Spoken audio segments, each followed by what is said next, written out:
अगर राजा और नवाब साथ ना देते तो अंग्रेजों का राज नहीं होता। ऐसा है कि उनके पास सेनाएं थी, अंग्रेजों के पास इतनी सेना कहाँ थी कि एक शायर ने बड़ा अच्छा कहा, मुल्क भर को कैद कर दे किसके बस की बात है, सैकड़ों हजारों लाखों का 2-4-10 की बात है। कोई 2-4-10 व्यक्तियों का आंदोलन नहीं था, 20,000 लोग तो दिल्ली के अंदर मारे गए थे 1857 की क्रांति। वास्तव में स्थिति यह है कि यहाँ हरियाणा में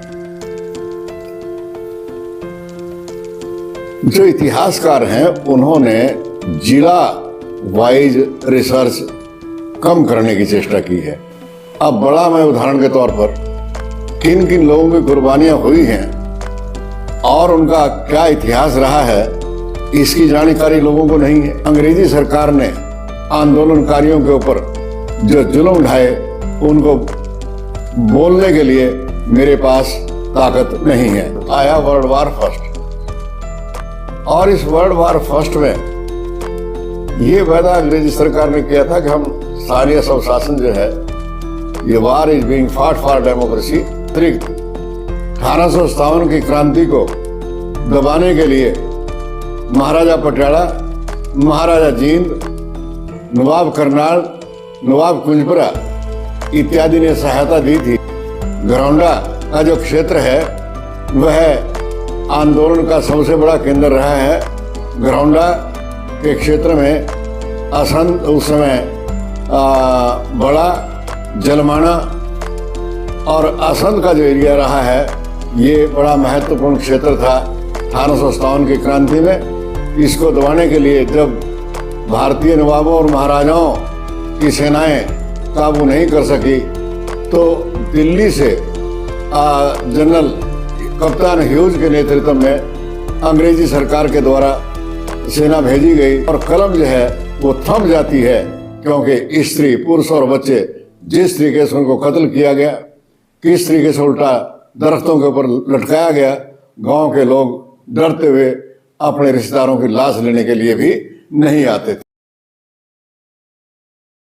हमारे साथ डॉक्टर रामजी लाल जी मौजूद हैं, जिन्होंने अपनी सेवाएं दी हैं एक प्रिंसिपल के तौर पर कॉलेज में, और साथ ही कई किताबों का उन्होंने लेखन किया है, और साथ ही राजनीतिक इतिहासकार है जिन्हें इतिहास की पूरी समझ है कि किस तरीके से 1857 से लेकर 1947 तक करनाल जिला जो है उसकी राष्ट्रीय आंदोलन में क्या भूमिका है।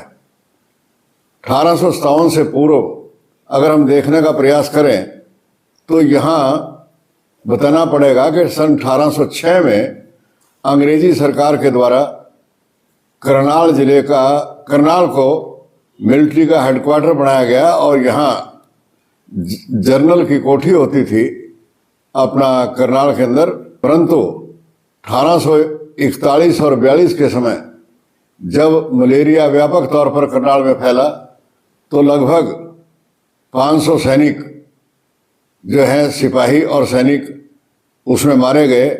और करनाल के अंदर क्रिश्चियन टावर जो इंडियाराई के सामने है, वहाँ पर बनी जो कब्रिस्तान है, उन पर लिखे लेख ये सिद्ध करते हैं कि किस तरीके से मलेरिया की बीमारी के कारण लोगों की मृत्यु हुई, सैनिकों की, और आसपास के क्षेत्र में कई हजार आदमी मारे गए थे। तो अंग्रेजी सरकार को अपनी सेनाएं या मिलिट्री हेडक्वार्टर करनाल से उठाकर अपना 1843 में अम्बाड़ा जो है सेटल किया गया, जिसको आजकल हम अम्बाड़ा छावनी के नाम से पुकारते हैं। यहाँ यह बताना जरूरी है कि 1857 की क्रांति से पूर्व भी करनाल जिले के अंदर अनेक विद्रोह हुए हैं।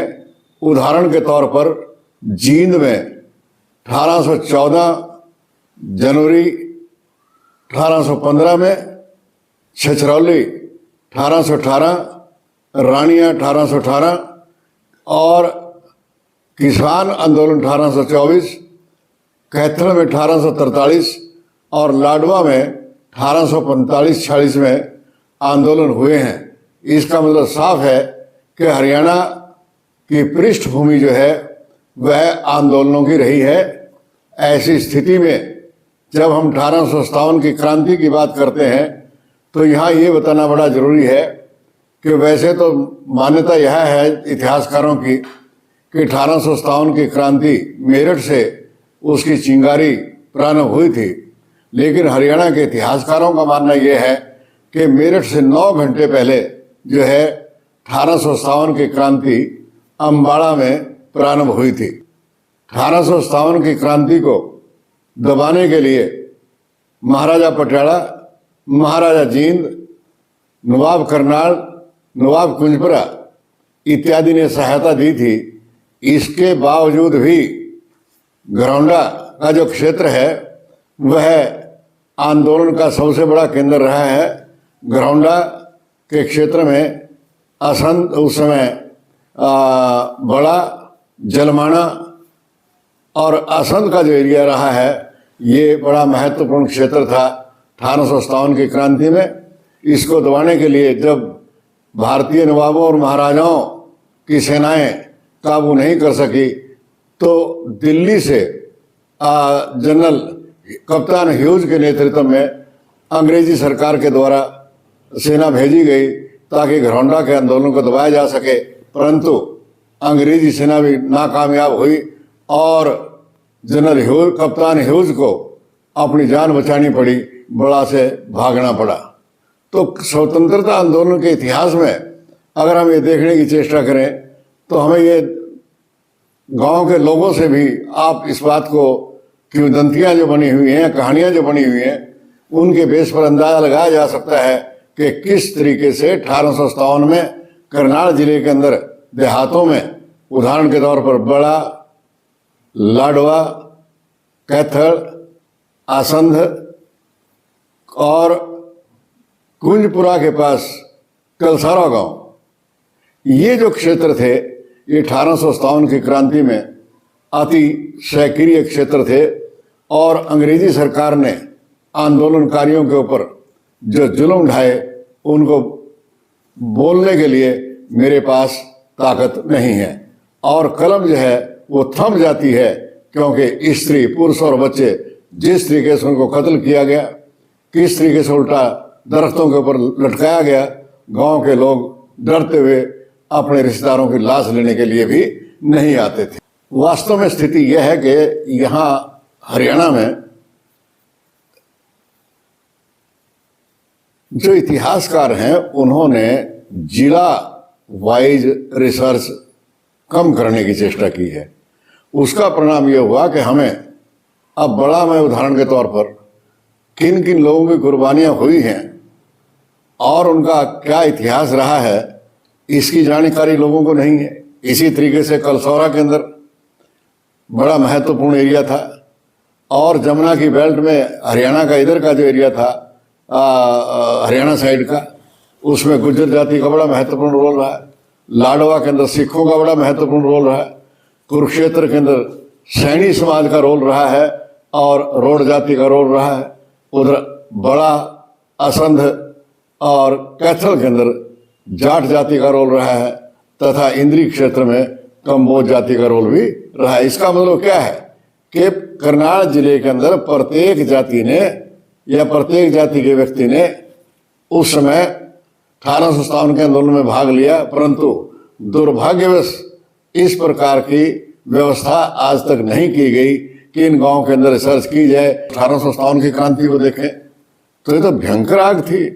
वो तो बाद में अगर हिंदुस्तान के नवाब और राजा, अगर करनाल जिले की हम बात करें या इस क्षेत्र की बात करें, महाराजा पटियाला, नवाब ऑफ करनाल, महाराजा जींद और ये क्या नाम कुंजपुरा के नवाब मदद ना करते तो शायद यहाँ जो है ना ज़्यादा गड़बड़ होती। इसी तरीके से जो आम आदमी थे, जैसे सेनाएं अम्बाड़ा से चलती थी और उनको दिन के समय रास्ते में रोक लिया जाता, रात के समय उन पर हमला किया जाता था गुरिल्ला वार की तरह, और किसान और मजदूर लोग जो थे वह दिन के समय ईख और चरी के खेतों में छुप जाते थे, जंगलों में। जब सर कोई पकड़ा जाता था तो उसको सजा क्या देते थे? कहते हैं कि उल्टा टांग देते थे पेड़ से, कोड़े मारे देते थे। आपकी बात हम समझ रहे हैं कि उल्टा ही नहीं टांग देते थे, सर भी धड़ से अलग कर देते थे और बेइज्जती भी कर देते थे। यहाँ तक कि उनने महिलाओं और बच्चों तक भी स्पेयर नहीं किया, उनका कत्ल भी किया और दुर्व्यवहार भी किया। तो ये मतलब जहाँ तक यातनाओं का ताल्लुक है, यात्रा तो बेइंतहा दी गई। हमें बहादुर शाह जफर के नेतृत्व में 1857 का संग्राम लड़ा गया था।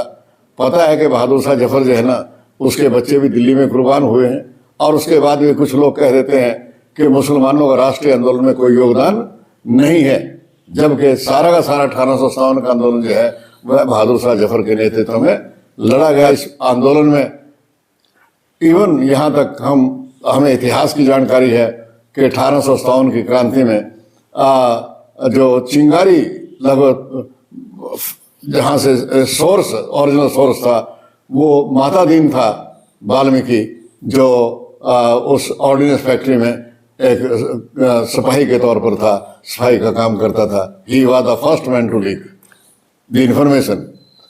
लेकिन कोई मान्यता नहीं है। इसी तरीके से महिलाओं का बड़ा रोल है। तो ये महिलाओं की कुर्बानी है, क्योंकि जब एक गांव में कोई आंदोलन होता है तो लाजमी तौर पर उस आंदोलन का प्रभाव बच्चों और महिलाओं पर ज्यादा होता है, उनकी कुर्बानी ज्यादा की जाती है।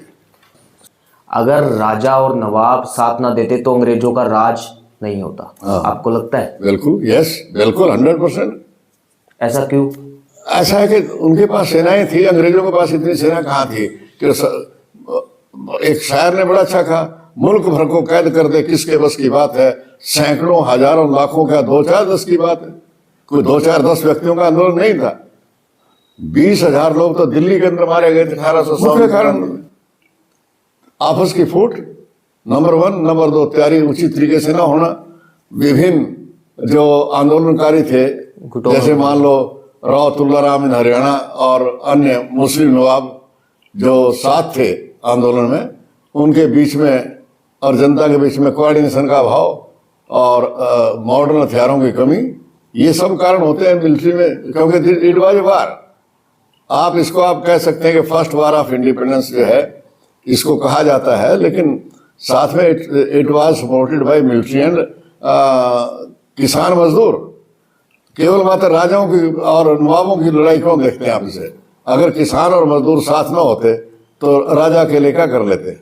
जनता लड़ रही थी, इसलिए इसको इंडिपेंडेंस का प्रथम युद्ध कहते हैं। जनता स्वतंत्रता संग्राम इसलिए कहते हैं क्योंकि जनता, किसान मजदूर गांव के जो लोग थे वो अंग्रेजों के खिलाफ थे। और कारण क्या था? मुख्य कारण जनता का ये था कि भूखमरी और बेरोजगारी बहुत ज्यादा थी। ये कारण था मुख्य। और अत्याचार 1857 से 1947 तक कैसे देखते हैं? हाँ, ऐसा कि 1857 के बाद जो मेजर चेंज हुआ वो आया वर्ल्ड वार फर्स्ट। और इस वर्ल्ड वार फर्स्ट में ये वादा अंग्रेजी सरकार ने किया था कि हम स्थानीय स्वशासन जो है, ये वार इज बीइंग फाट फॉर डेमोक्रेसी, स्वतंत्रता के लिए विश्व युद्ध लड़ा जा रहा है। लेकिन अंग्रेजी सरकार ने यह वादा पूरा हिंदुस्तान के रेफरेंस में नहीं किया। यद्यपि पंजाब और हरियाणा का, पंजाब का और हरियाणा के क्षेत्र का अगर हम कंट्रीब्यूशन देखने की चेष्टा करें, वर्ल्ड वार फर्स्ट के अंदर 80,000 सैनिक चंदा इकट्ठा किया और फंड इकट्ठे किए गए।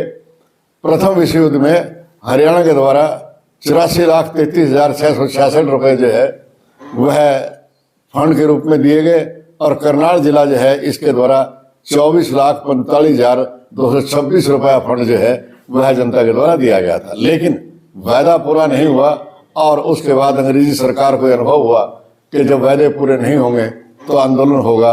और वो रॉल्ट एक्ट, एक कानून लेकर चले आए जिसके अंदर था नो अपील, नो वकील, नो दलील। इसके विरुद्ध आंदोलन भड़का और 1919 को जब जलियांवाला बाग में लोग बैसाखी का दिन हर्षपूर्वक मना रहे थे, वहाँ डायर एंड ओडवायर इनके द्वारा जलियांवाला बाग में नरसंहार किया गया। और डॉक्टर स्मिथ जो अमृतसर के सिविल सर्जन थे, उनका मानना है कि लगभग 1800 व्यक्ति जो हैं उसमें मारे गए, जिनमें छोटे बच्चे भी थे।